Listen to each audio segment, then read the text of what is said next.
There are many types of women in the world: sporty, workaholic, housewife, famous, artists, and killers. Killer women are very popular in society. Perhaps this is because they want us to have the image that they're so perfect, so delicate, incapable of committing crimes such as murder. The truth is, they're not so perfect, not all of them are delicate, and we all commit a crime at least once in our lives. I will explain myself.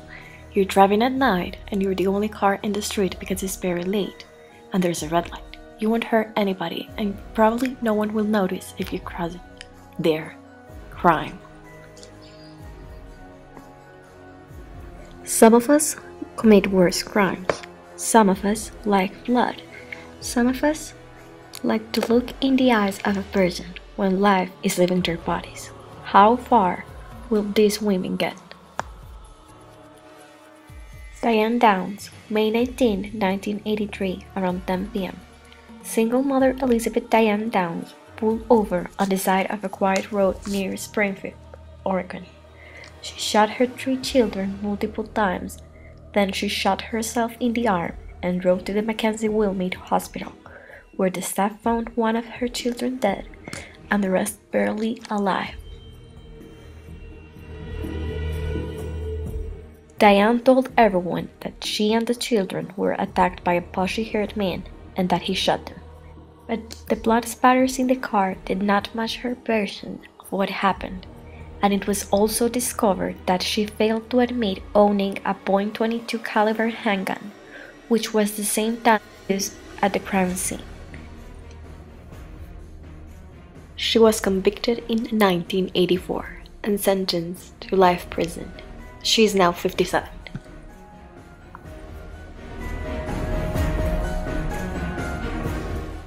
Susan Smith. I just can't express it enough that we just got to get them home. That's just where they belong, with their mama and daddy. I want to say to my babies that your mama loves you so much. October 25, 1994, Susan Lee Smith reported to the police that she had been carjacked by an African American man who drove away with her son still in the car. After following an intensive, heavily published investigation and nationwide search on November 3rd, Susan confessed to let her Mazda roll into John D. Long's lake with her children inside.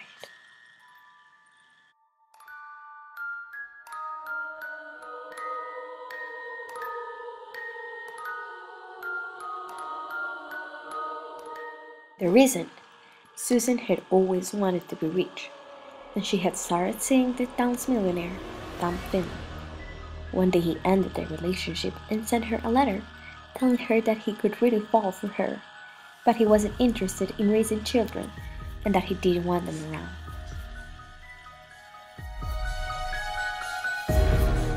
Her defense psychiatrist diagnosed her with dependent personality disorder, which is, in the long term, to depend on other people to meet your emotional and physical needs. And it was disclosed in her trial that when she was young she was molested and later raped by her stepfather, and that she had 2 previous suicide attempts. She was sentenced to life prison and she is currently held in Greenwood. Karla Homolka. It was all too good to be true. 1990, and Karla Homolka is a beautiful Canadian blonde girl who just got engaged to a handsome accountant with money, Paul Bernard. What made this situation different than most engagements was that for several years, Paul made outrageous demands on Karla, and she would just agree to them. He was very annoyed that Karla was not a virgin when they met, so, from his point of view, it was her responsibility to make it possible for him to take the virginity of her little sister Tammy without her knowledge or consent. Karla accepted that logic. Even the idea of videotaping the whole thing made sense to her. After all, videotaping is a way to remember important events. It was a truly organized rape, As one only a thoughtful sister could plan. They sedated her with halothone, and Carla would make sure Tammy had plenty of air, checking her breathing regularly.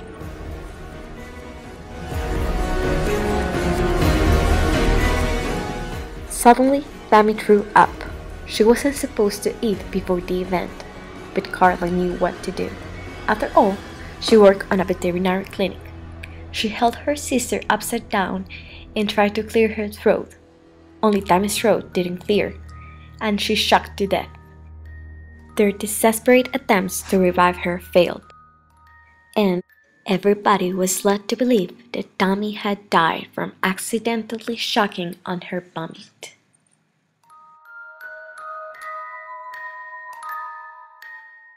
Carla was obsessed with Paul's happiness. When he would become bored or distracted, she would either do something to excite him or find another person for him to get excited about. But the next time was different, and Paul found the next girl named Leslie by himself while Carla was sleeping. When Carla woke up, he made her rape the girl while he videotaped everything.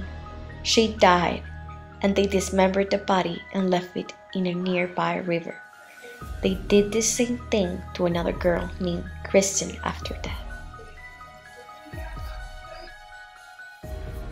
In 1993, Carla's parents took her into the hospital. Paul was physically abusing of her since 1992. Police started investigating Paul and discovered what they did. Carla confessed in a police interview that year.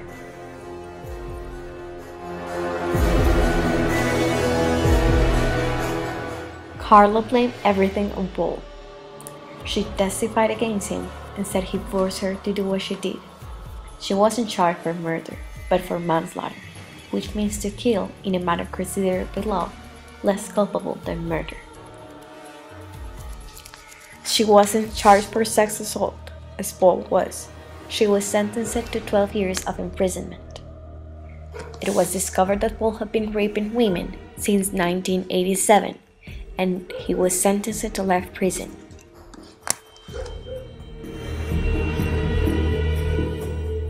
Carla lives now by the name of Lynn Bortolais in the Caribbean island Guadalupe, with 3 children of her own. Beverly Allen. April 1991. In the 4th block of pediatrics of the Children's Ward of Brathampton and Kesteven Hospital in Lincolnshire, England, the rate of child death rises. Beverly Gale Allen has just started working as a state-enrolled nurse, and in less than a month, 3 kids died, injected with potassium chloride or insulin. She was fired in May after she killed another kid and injured 9 others. She declared herself innocent and gave proof of her knowledge and good techniques in treatment, but the forensic doctor established that the kids had been administered with lethal substances, and it was found that Allen was the only nurse on duty for all the attacks on the children. She was charged with attempted murder and grievous bodily harm in November 1991 and was found guilty on each charge and sentenced to 13 concurrent terms of life imprisonment to be served at Grantham Secure Hospital. Countess Elizabeth Bathory. Countess Elizabeth Bathory was a countess from the Bathory family of Hungary who lived in the 17th century. After her husband's death, she and 4 servants were accused of torturing and killing hundreds of girls and young women, with one witness attributing to them over 600 victims, though the number for which they were convicted was 80. Elizabeth herself was never tried or convicted, but was later imprisoned in a castle until the day of her death. Later writings about her revealed her reasons. The Countess, in order to retain her youth and beauty, bathed in the blood of virgins.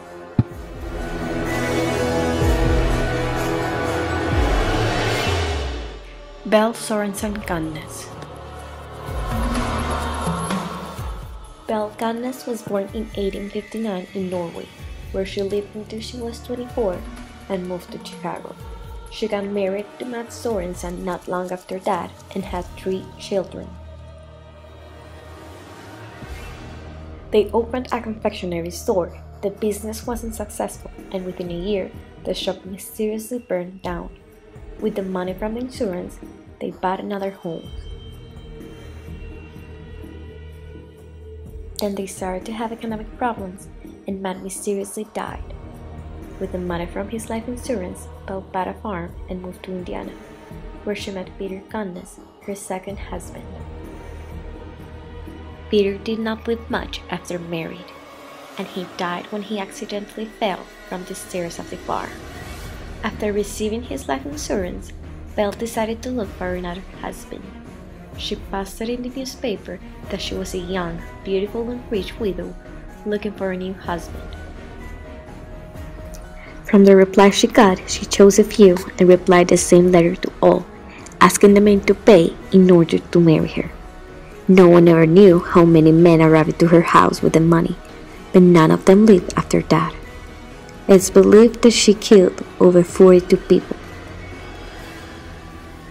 On April 28, 1908, someone set fire to Belle's farm. The bodies of the children were found inside, along with a mysterious headless body who was at first believed to be Belle's, but the body seemed too small to be her. It's believed that when pressure became too much for her, Belle decided to live her life.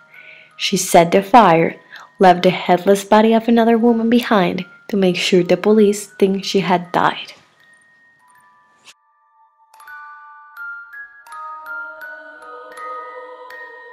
Gannes was reported to be seen in many places as late as 1931, but whether any of them was actually her remains unknown.